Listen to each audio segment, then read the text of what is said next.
No escucho. No, no, no. Espera, espera, espera.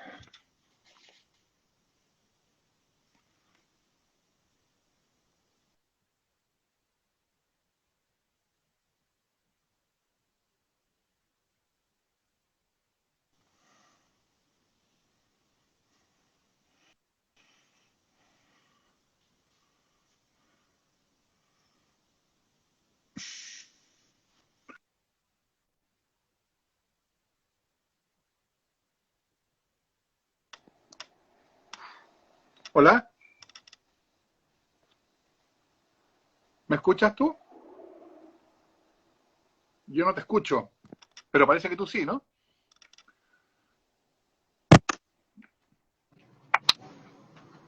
¿Me escuchas? Ahí, Ahora, ahí, sí, ahora me escuchas mejor. sí, dame un minuto, dame un minuto.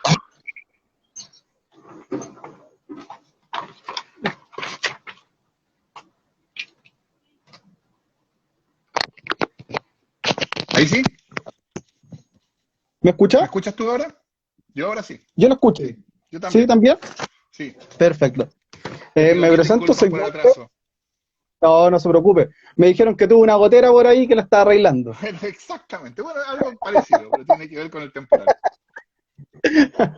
Profesor Fernando Atria, abogado, docente de la Universidad de Chile, abogado constitucional o constitucionalista, últimamente TikToker, ¿o no? Sí,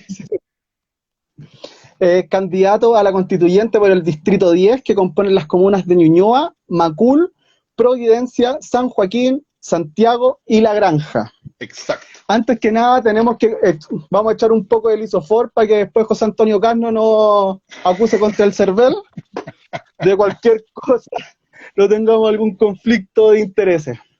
Hay que darle las Profesor, gracias a José Antonio que me ha transformado en trending topic hoy día. pero, Así que ha sido pero un notable aporte a la campaña. pero qué buena. Profesor Fernando, mire, le cuento, esto es para conocer a los distintos candidatos y candidatas y candidates a los distintos distritos. Pero siempre nosotros partimos conociendo un poco al candidato, en este caso usted, y vamos a partir con preguntas simples, como para ir amenando ¿Ya? la conversación. ¿Cómo se ¿Ya? define Fernando Atria? ¿Cómo me defino así en general? Así de abierta la pregunta. Yo eh, soy, bueno, un profesor universitario, profesor de Derecho, que ha estado constantemente desde hace mucho tiempo, desde que tenía pelo, de hecho, preocupado del problema constitucional. El problema constitucional ha constituido una cuestión muy central tanto en mi actividad académica como en mi actividad política y que he ido asumiendo una función o una persona pública eh, como resultado del tipo de reflexión que venía haciendo y que entonces ahora mismo estoy en, bueno, tengo una cierta responsabilidad de estar a la altura de lo que yo he venido hablando. O sea, eh, el tema del problema constituyente y sus consecuencias es un tema que yo lo he venido reiteradamente tratando y esas consecuencias se realizaron. Yo dije en un momento que el problema constitucional se iba a solucionar por las buenas o por las malas. Y bueno, terminó siendo como, o sea, fue necesario que estallara para que se pudiera solucionar. Y ahora entonces enfrentamos este proceso y este proceso entonces es uno que a mí me llama, porque creo que es una cuestión muy importante para Chile, pero que por lo demás fluye en algún sentido de mi propia trayectoria. O sea, no digo que el proceso fluya, pero mi vinculación al proceso fluye de mi trayectoria académica y política. Perfecto. Mejor picada del Distrito 10, donde puedo ir a tomarme la mejor cerveza, a comerme el mejor pan. El mejor pan es de una panadería que queda, en mi opinión, en Seminario, cerca de Rancagua, por Seminario.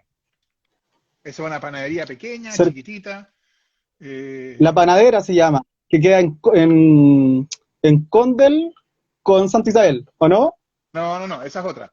No, ¿No? pero también es buena esa. No. No, yo estaba pensando en una que queda en Seminario, un poco más allá, hacia Providencia de Rancagua, Perfecto. en la vereda Oriente. Yo se las recomiendo a todos los livers. Perfecto. ¿Qué le pasó a Fernando Atria después del estallido social y después de la firma del 15 de noviembre?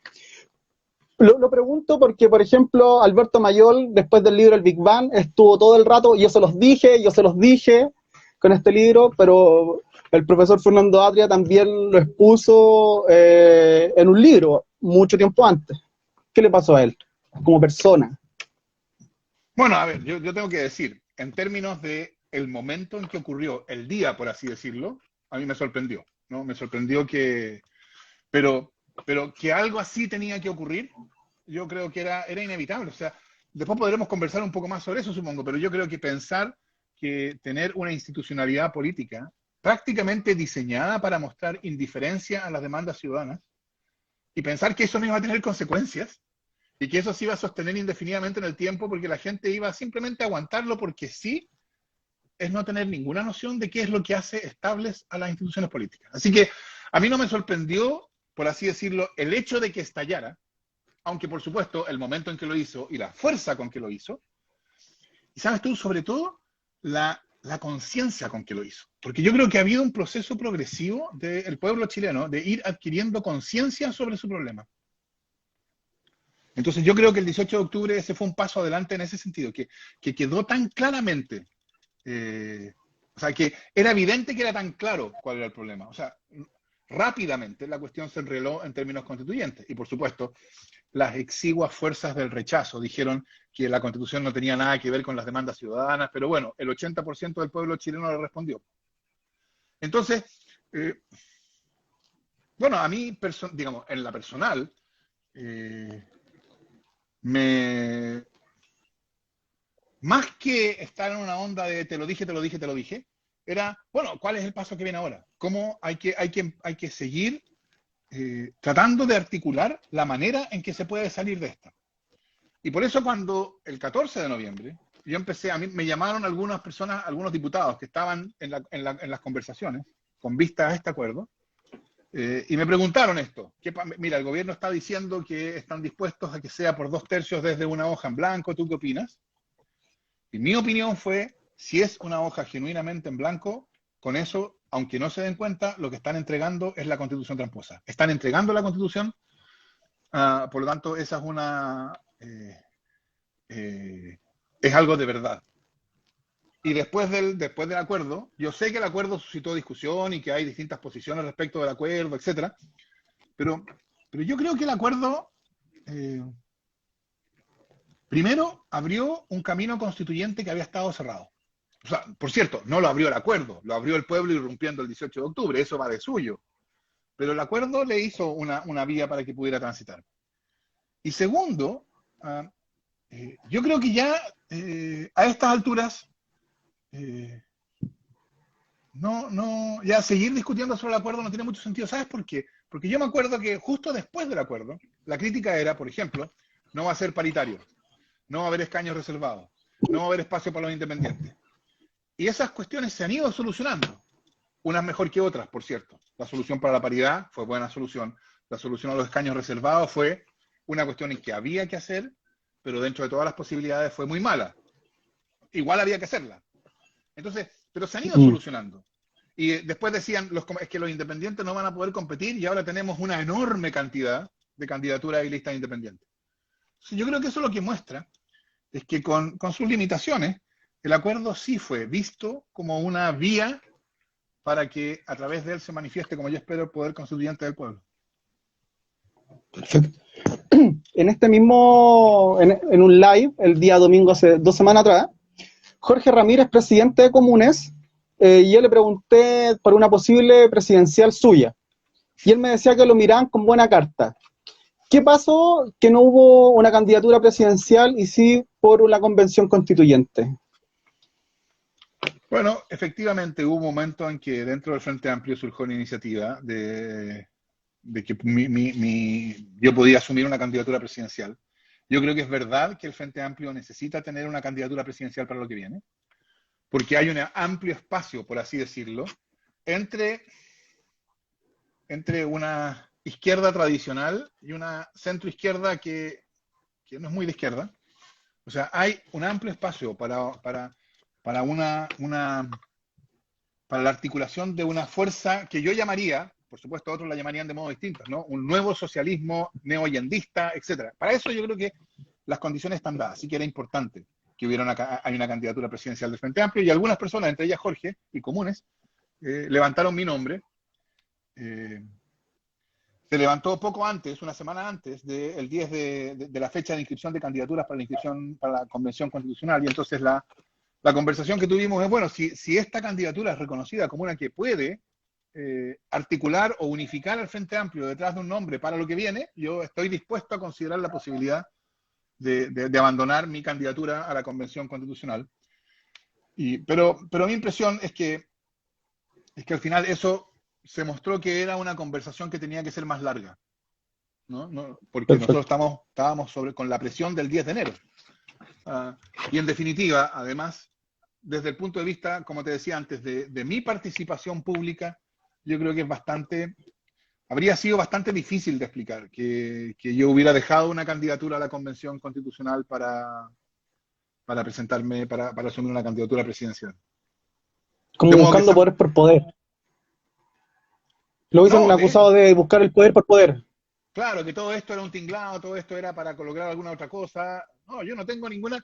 Mira, yo antes de que tuviera esta persona política, en el sentido de pública, yo hacía mis clases en la Universidad de Derecho en la Facultad de Derecho de la Universidad de Chile, escribía mis libros, tengo unos proyectos académicos en curso de libros que están a medio escribir. O sea, no es que yo necesite una carrera política para realizarme, ¿no? Yo lo hago porque yo creo que aquí, que desde el punto de vista de los contenidos de la discusión constitucional, yo puedo hacer un aporte, sobre todo desde el punto de vista de una constitución de salida del neoliberalismo. Creo que en general, y esto ha sido una de las cosas que yo constantemente he dicho, que en general los profesores de derecho constitucional no han sido muy hábiles para identificar las trampas constitucionales, etcétera. Y entonces creo que es importante hacer una contribución ahí, pero de modo que no hay de mi parte ninguna ansia de poder. Perfecto. Que hoy día, como dijimos al principio y con la humerada que dice del lisofor, José Antonio Kast presenta un recurso de reclamación sobre su candidatura. Sí. ¿Qué hay de factible que eso lo tomen? Porque yo lo veo así como que, lo veo así de forma personal como un ciudadano cualquiera, que es como lo que siempre ha hecho la derecha con el Tribunal Constitucional. Exacto. Básicamente eso. Sí, la derecha se ha acostumbrado a que no necesita ganar en buena lid, que siempre hay alguna manera en que puede ganar por secretaría. En este caso, o sea, esto no tiene ninguna, la reclamación no tiene ninguna justificación. El CERVEL, de hecho, acogió mi candidatura, no hubo ninguna objeción a mi candidatura, y no la hubo por una razón muy simple. Él invoca y aparece y publica en Twitter, y de hecho tiene como tweet fijado un oficio del subdirector de partidos políticos del CERVEL en el pasado a una persona que había hecho una consulta respecto de si podía presentarse como candidato, dado que había renunciado a un partido, a Convergencia Social, era parte de las personas que habían salido de Convergencia Social como consecuencia de la discusión que ahí se dio con el acuerdo. Y entonces habían renunciado, no sé, por la segunda mitad de noviembre del 2019. Sí. Y la respuesta ahí era que no, porque Convergencia Social era un partido que continuaba existiendo. En el caso de Fuerza Común por razones bien obvias, claro, él lo quiere presentar como una derrota política, un fracaso político, pero todos los chilenos, salvo José Antonio Kast, saben que desde marzo del 2020 en adelante hubo una pandemia y que tuvimos cuarentena, y que entonces las posibilidades de hacer activismo en la calle para recolectar firmas eran bastante limitadas, y eso llevó, claro, a que el esfuerzo de Fuerza Común no llevara a buen puerto. Pero eso lo que significa es que ese partido, como partido político, no alcanzó a existir. Por lo tanto, yo creo que es puro risueñismo de Kast, pero se lo agradezco porque me ha dado mucha publicidad. Una mención extra para él. Con lo que pasó hoy día en el hospital, con el incendio que pasó hoy día en el Hospital San Borja, ¿cómo nosotros le explicaríamos a las personas que van a votar las garantías en la nueva Constitución con la salud? Mira, para eso, yo daría una explicación previa sobre los derechos sociales en general. Perfecto. Los derechos sociales son la marca de una forma humana de vida, sobre todo en el contexto de un sistema capitalista. Un sistema capitalista funciona con el mercado. Y el mercado hoy día es difícil de pensar en abolirlo. Nadie está pensando en que desaparezca el mercado. Pero el mercado tiene un problema. Que el mercado produce normalmente unos que les va bien y otros que les va mal. Incluso en el mejor de los mundos, porque en la realidad al que le va bien no le va bien solamente por sus capacidades. No le va bien porque es hijo de, amigo de, etcétera, ¿no? Sabemos eso. Pero incluso si fuera ideal, a los que tienen más capacidades le iría bien y a los que tienen menos capacidades le iría mal. Entonces los derechos sociales son una manera de decirnos a nosotros, miren, está bien, nosotros vivimos de una manera que va a producir ciertas desigualdades, es verdad. Pero hay ciertas esferas de su vida en que da lo mismo que a usted le vaya bien o le vaya mal. Si a usted le va bien o le va mal, usted va a poder darle buena educación a sus hijos. Una educación que le abra oportunidades de desarrollo de la personalidad. Y el hecho de que a usted le vaya bien en el mercado no condena a sus hijos. Da lo mismo que a usted le vaya bien o que le vaya mal, usted va a poder recibir la salud, la atención de salud que necesita cuando la necesite. Da lo mismo que le vaya bien o que le vaya mal, su vejez no va a ser un momento de pobreza y dependencia. ¿Me entiendes? Educación, salud, seguridad social. Esos son los derechos sociales. Es una especie de promesa recíproca que nos hacemos todos. Hay ciertas esferas, salud, estas tres por lo menos, vivienda también probablemente, o sea, salud, educación, seguridad social, vivienda. Hay ciertas esferas en las cuales si a usted le llega a ir mal, o si usted no tiene cómo batírselas en el mercado, por razones justificadas o no, eso no importa. Su vida, o sea, hay ciertas cosas que se le van a asegurar igual, que no dependen de que usted le vaya bien. La salud, la educación de sus hijos, la salud suya y su familia, su pensión, las condiciones básicas de vivienda y la ciudad donde viven, esos son los derechos sociales. Entonces, al contrario, la Constitución actual lo que dice es mercado para todo. Eso es el Estado subsidiario. De hecho, la Constitución hoy día, lo más importante en lo que se refiere a salud es la libertad de elegir entre un sistema público y un sistema privado. Y ya sabemos que esa libertad de elegir para el 85% de los chilenos no existe, ¿no? Entonces, sí. se trata, eso que hay, ¿a qué lleva? A que haya un sistema de salud para ricos y uno para pobres. O sea, la salud es otra esfera donde se manifiesta la diferencia entre los que tienen más y los que tienen menos.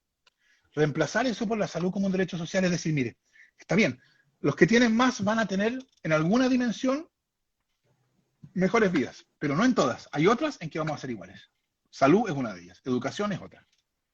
Entonces, lo que yo diría respecto a la nueva Constitución y la salud es esa. La salud tiene que ser pensada, en la nueva Constitución tiene que estar como un derecho social, y eso quiere decir que tiene que ser una esfera donde el sistema se organice para atender a las necesidades de todos. Y eso supone un sistema universal de salud, que sea común para todos.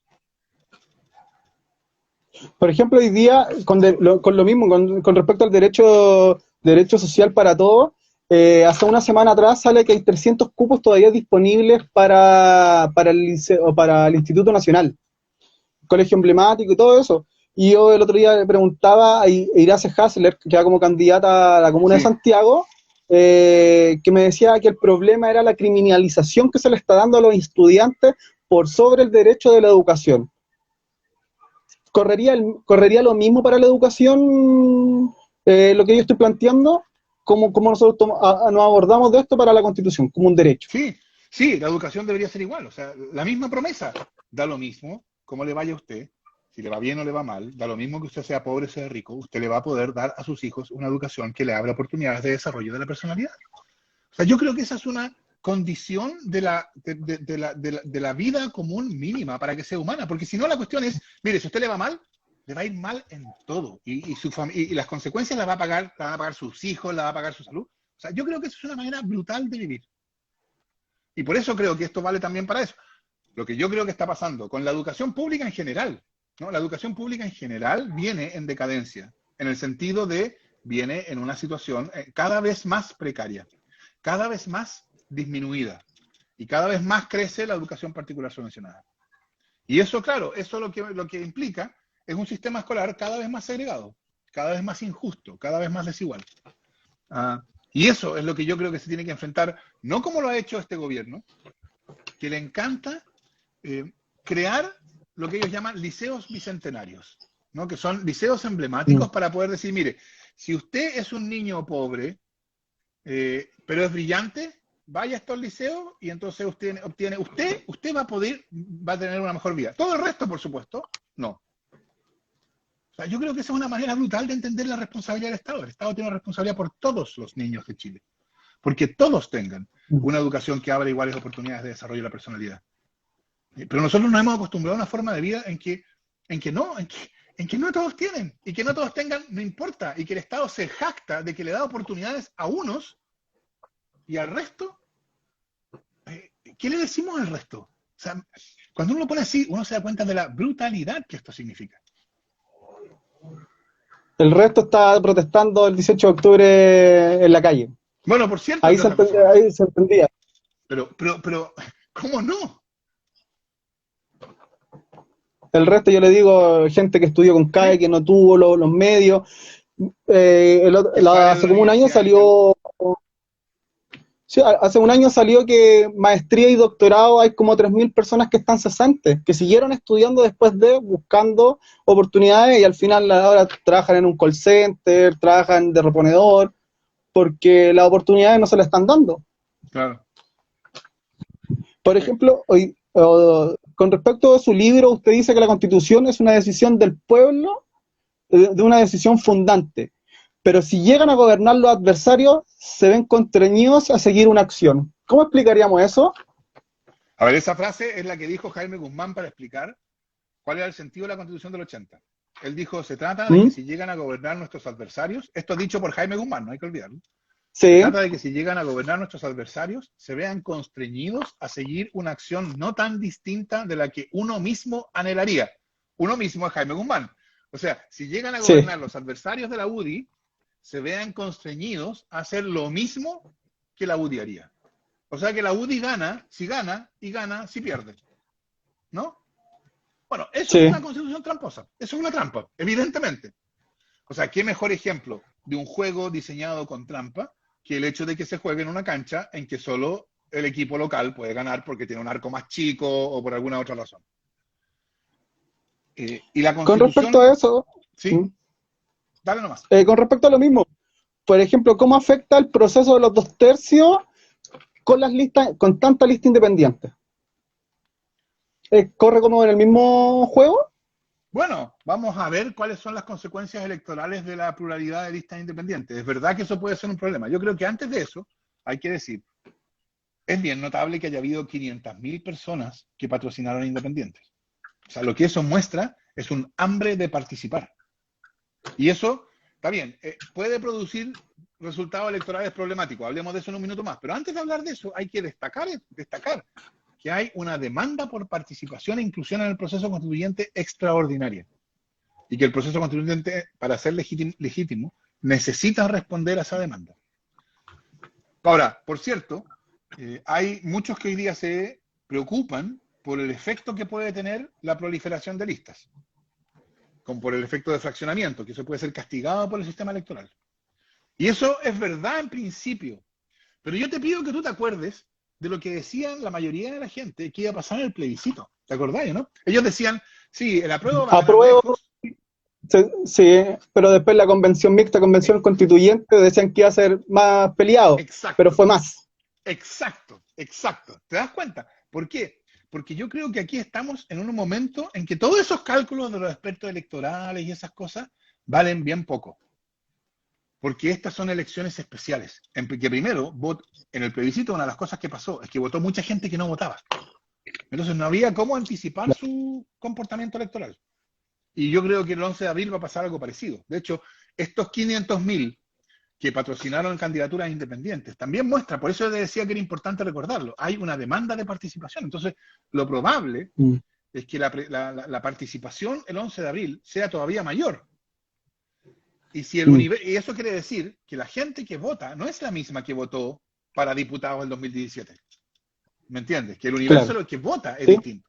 Entonces yo soy optimista. Yo creo que en la elección del 11 de abril va a pasar algo parecido a lo que pasó en la segunda pregunta del plebiscito. Claro, podríamos, por ejemplo, y más encima, un estudio que corre que dice que una persona que vota por primera vez, mínimo se repite 3 elecciones más. Y para lo que viene, igual es importante que esa misma gente tenga una participación abundante. Mira, yo he escuchado decir que en el plebiscito, como 1 millón de jóvenes que no votaban, votaron. O sea, está claro que esos jóvenes que no votaban no van a ir a votar por la UDI. Pues. Claro. ¿No? O sea, está bien, habrá algún loco de la UDI ahí, pero lo probable como categoría es que jóvenes que no votaban, que solo votaron después del 18 de octubre, cuando en el plebiscito constituyente, bueno, está claro que no van a votar por los quienes defendieron la Constitución. Y bueno, por eso fue 80%. Claro. ¿No? O sea, no fue 80% porque la derecha apoyara la prueba. No. Porque la derecha estaba toda por el rechazo. Fue 80%. Y se notó. El universo. Sí. Entonces yo creo que eso también va a pasar el 11 de abril. No, esto no es para estar seguro, digamos, para hacer cuentas alegres, por supuesto. Hay una campaña por delante, hay que convencer a la gente, hay que llamar a votar. Mientras más gente vote, más categórico va a ser el resultado. Pero yo creo que estamos en una posición en que esos augurios pesimistas, yo creo que son exagerados. Sí. ¿Cómo nosotros plantearíamos un nuevo tribunal constitucional? Porque usted en su libro habla de que había un tribunal constitucional en 1970 y después ocupamos el mismo nombre con otra fachada con la constitución de 1980, con la otra con la constitución. Exacto. ¿Cómo formaríamos este nuevo tribunal constitucional que no se convierta en una tercera cámara? Bueno, esa es la pregunta. O sea, este tribunal constitucional ha sido tóxico para la democracia. Yo creo que eso hoy día eso lo tienen claro todas las personas, salvo los que andan haciendo reclamaciones ante el tricel injustificado. Tú sabes, ¿no? Sí. Entonces, si la alternativa es este tribunal constitucional o nada, yo creo que la solución ahí es nada. Pero claro, como tú dices, la alternativa no tiene por qué ser lo que hay hoy día o nada. Hay una pregunta intermedia de si podría ser algo distinto. Y yo creo, mira, mi opinión académica, que yo he defendido desde 1993, es que no se justifica que haya un tribunal constitucional. O sea, yo estaría porque no hubiera un tribunal constitucional. Pero yo reconozco que hay mucha gente que cree lo contrario, no solo de derecha, porque hay tribunales constitucionales en muchos otros países y no son trampas constitucionales ni terceras cámaras del modo en que en Chile es en Chile, etcétera. Así que yo creo que hay espacio para que discutamos que haya un tribunal constitucional, pero con características bien distintas del que tiene hoy día. Déjame ponerte solo un ejemplo. Claro. Hoy día, cuando se votó la inconstitucionalidad del segundo retiro del 10%, que el Tribunal Constitucional la declaró inconstitucional, ¿no? Con un argumento absurdo, Sí. pero bueno. Eso era un proyecto que en la Cámara de Diputados había sido aprobado por 130 de 155 diputados. Ojo, 130 de 155. Eso es una brutalidad. Y el Tribunal Constitucional lo declaró inconstitucional en empate. O sea, ni siquiera había una mayoría en el Tribunal Constitucional. Ni siquiera ganó. Ni siquiera ganó. Y con el empate pudieron declararlo inconstitucional. Yo creo que eso es totalmente inaceptable. O sea, eso demuestra desprecio por los procedimientos democráticos de decisión. Entonces yo diría, si el Tribunal Constitucional va a declarar inconstitucional un proyecto, una ley, tiene que ser, por ejemplo, por 2/3 de los votos del Tribunal Constitucional. O sea, si se trata de una mayoría en el Tribunal contra una mayoría en la Cámara de Diputados, bueno, el principio democrático exige preferir la mayoría en la Cámara de Diputados. Si es una mayoría más calificada, uno ya puede pensar que ahí hay algún problema jurídico, técnico, adicional. Pero si no, no. Por supuesto, también yo le quitaría al tribunal la competencia para intervenir en el proceso legislativo. Esto de que durante el proceso legislativo el tribunal puede decir que hay proyectos que son inconstitucionales, también yo creo que es totalmente inaceptable. En fin, hay varias cosas que se pueden hacer respecto al tribunal. Que durante años pasó, que la derecha decía poco menos que ya déjenlos que voten toda la cuestión, total después lo vamos a llevar al Tribunal Constitucional y vamos a dar de baja la ley. Sí, pues yo cito en el libro ahí alguna declaración del diputado, cuando era diputado, Bellolio, hoy ministro, que después de perder una votación dijo, no importa, vamos al Tribunal Constitucional y ahí estamos 6-4. Eso es precisamente el problema. La derecha se ha acostumbrado a que lo que pase en el Congreso no importe. ¿Por qué no importa? Porque da lo mismo que se apruebe una ley contra el CERNAC, se va a caer en el Tribunal Constitucional. Porque da lo mismo que en el Congreso se prohíba la objeción de conciencia institucional en el caso del aborto, la Universidad Católica va a ir al tribunal y va a conseguir que la ponga el tribunal. O, en fin, ¿cuántas veces hemos visto esto? ¿No? Entonces, es verdad, hay que o eliminar el Tribunal Constitucional o hacer que el Tribunal Constitucional sea un órgano que interviene en casos muy específicos y con muchas garantías de que no es una tercera cámara. Y con respecto a lo mismo de la Cámara, ¿le gustaría una Cámara unicameral o bicameral? Yo creo que el bicameralismo que tenemos hoy día en Chile es manifiestamente irracional. Porque cuando uno mira los sistemas bicamerales en general, lo que justifica el bicameralismo es una de dos cosas, o ambas. Pero son dos cosas. Posibilidad uno, hay países en los cuales la Cámara Baja es la Cámara política, donde se toman las decisiones políticamente relevantes, y la Cámara Alta sirve como una Cámara de revisión o como una Cámara asesora del gobierno para ciertas materias especiales como designación de embajadores. ¿Me entiendes? Una Cámara, por así decirlo, de una óptica más estatal. En Chile no es así. En Chile la Cámara Alta y la Cámara Baja tienen las mismas facultades. La otra lógica con la cual se justifica el bicameralismo es que tú puedes tener entonces, y esto existe en algunos países, una Cámara Baja que se elige proporcionalmente por el número de habitantes o de electores, y una Cámara Alta que se elige territorialmente. Esto es típico en los países federales. Cada estado elige un número fijo, y entonces los estados con mucha población eligen los mismos senadores que los estados con poca población, porque ahí la lógica no es proporcional, sino por estados. Pero eso supone que hay una Cámara Baja en que sí es proporcional. En Chile tampoco es así, porque en Chile, de hecho, en la mayoría de los casos, o en muchos casos, los distritos para diputados y las circunscripciones para senadores son las mismas. Entonces tenemos la misma forma de elección y las mismas facultades. Entonces esto realmente es irracional, es simplemente una repetición. ¿Me entiendes? Claro. Sí, Entonces, sí, me yo creo imagino, que, por ejemplo, en la comuna de Santiago se da que escogemos una cierta cantidad de centro izquierdo, una cierta cantidad de la derecha, y ahí ya vamos al Senado. claro, y pasa lo mismo en el Senado que en la Cámara de Diputados, y la lógica es la misma. Entonces, o unicameralismo, o hacemos alguna de estas distinciones, ¿no? Diferenciar las funciones, etcétera. Pero mantener lo que hay, yo creo que hoy día eso es derechamente irracional, es absurdo, es insostenible. Con el tipo. ¿Cómo nosotros le explicamos a la gente lo que afectaría al Banco Central? Porque la derecha le da con atemorizar diciendo que no, es que si lo pasamos al Estado vamos a estar tirando billetes a la chuña y nos vamos a convertir en una Venezuela. ¿Qué rol cumpliría la Constitución con el Banco Central? Mira, yo creo que hay un principio democrático básico, que todo poder público debe responder ante el pueblo. O sea, a mí me sorprende que uno tenga que estar argumentando esto en el siglo XXI. O sea, esto es una lucha que se dio y se ganó en el siglo XVIII, XIX. ¿No? El principio democrático supone que todo poder público se ejerce a nombre del pueblo y por lo tanto responde ante el pueblo. Entonces, yo creo que hay una cuestión fundamental de que no puede haber órganos que no respondan ante nadie. Y ante quién tienen que responder es ante la Cámara de Diputados, o sea, ante el Congreso, que representa al pueblo. Ahora, por cierto, esto no significa que el Banco Central tiene que terminar como siendo el portero del ministro de Hacienda, ¿no? A que el ministro le puede llamar por teléfono y le puede dar instrucciones para que le haga exactamente lo que quiera. Por cierto que no. Tiene que haber algún grado de autonomía, pero lo que nosotros tenemos hoy día es una autonomía exageradísima, es una autonomía total, porque a la Constitución, la verdad, es que no le importa mucho que las cosas respondan al principio democrático. Y lo que nosotros necesitamos tener es un orden que se tome en serio el principio democrático. Entonces, que se tome en serio que no hay poderes sin responsabilidad, que se tome en serio la proporcionalidad del voto, en fin, que se tome en serio estas cuestiones.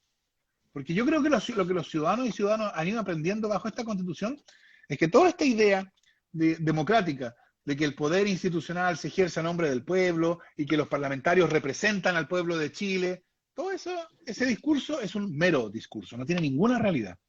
Y la nueva Constitución necesita darle realidad a ese discurso, que se note. Y que se note, por ejemplo, en que no hay poderes sin responsabilidad, ni siquiera el del Banco Central. Y que si eso va a llevar a Venezuela o no, yo a estas alturas creo que eso lo que uno tiene que decir es chao nomás. O sea, eso son tonterías. ¿no? Que va a ser Corea del Norte. Yo he escuchado que va a ser Corea del Norte, Sí. Venezuela. No, no, son tonterías eso de una derecha. Tú eres muy joven, pero todos los que votamos en el plebiscito del 5 de octubre del 88, sabemos que es lo mismo lo que están diciendo ahora que dijeron entonces. Si gana el no, dijeron, este país se va a ir al despeñadero. Claro, ahí no decían Venezuela, ahí decían solo Cuba. Cuba, ¿no? Entonces, yo les diría, ¿por qué en algún momento no se actualizan y empiecen a defender sus ideas derechamente, explicando lo bueno que serían para Chile? Hagan el esfuerzo de jugar una cancha sin trampa y vean si pueden ganar ahí, en vez de andar inventando tonterías para desacreditar a los rivales.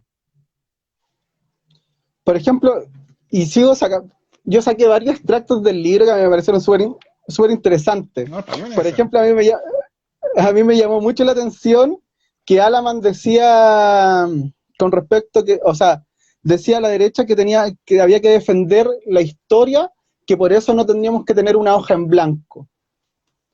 ¿Qué es la hoja en blanco de la que todos hablan?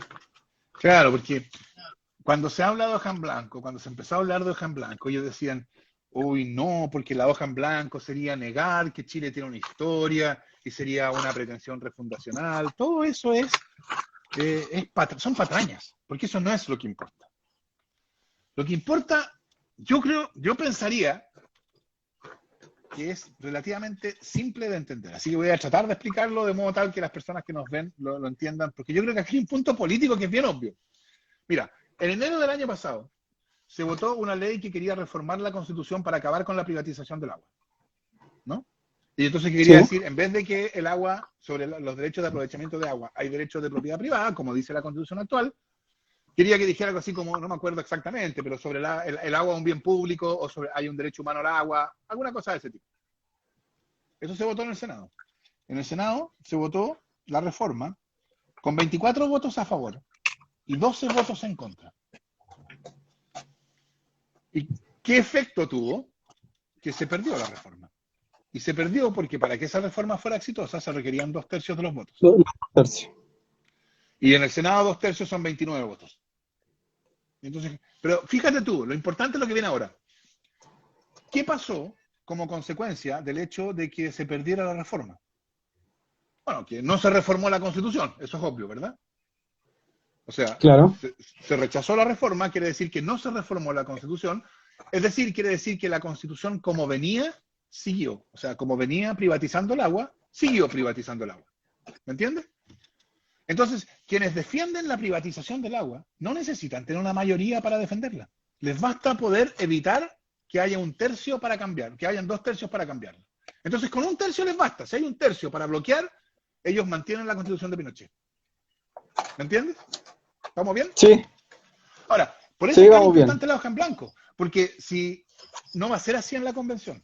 En la convención la regla es la contraria. La regla es, para que algo pueda llegar a la Constitución, se requieren 2/3. Entonces, si usted quiere, no digo tú, por supuesto, porque tú eres una persona sensata, pero si alguien quiere que la nueva Constitución privatice el agua como lo hace la Constitución actual, bueno, lo que va a tener que hacer es juntar 2/3 de los votos de la convención. No le sirve un tercio, como hoy día sí le sirve para mantener lo que hay. ¿Me entiendes?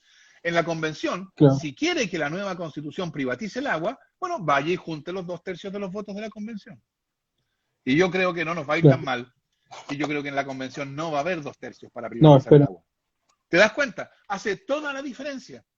En un caso, con un tercio mantienen el agua privatizada. En el otro caso, ese tercio no les sirve para mantener nada porque no hay nada, porque hay una hoja en blanco. Entonces no les sirve para mantener. Y si quieren poner alguna trampa en la Constitución, van a tener que convencer a 2/3. ¿Ah? Y eso lo que muestra es que entonces no va a haber trampas, no va a ser una Constitución tramposa. Y esto yo supongo que los que nos están escuchando lo pueden entender perfectamente. ¿En qué condiciones uno puede anticipar que las reglas de un juego van a ser tramposas en beneficio de un equipo? Yo creo que la respuesta es obvia. Si ese equipo las impone unilateralmente, entonces lo probable es que sean reglas tramposas. ¿Cuál es la mejor garantía de que no va a haber reglas tramposas? Que los dos equipos tengan que ponerse de acuerdo. Porque ¿por qué habría de aceptar yo, en acuerdo contigo, una regla que te beneficia a ti y me perjudica a mí, o al revés?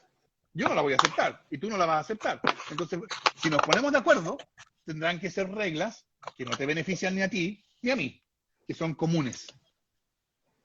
Entonces, yo creo que, por eso yo creo que de la Constitución, por eso yo te decía antes que al decir 2/3 de la hoja en blanco, lo que ellos entregaron fue la Constitución tramposa.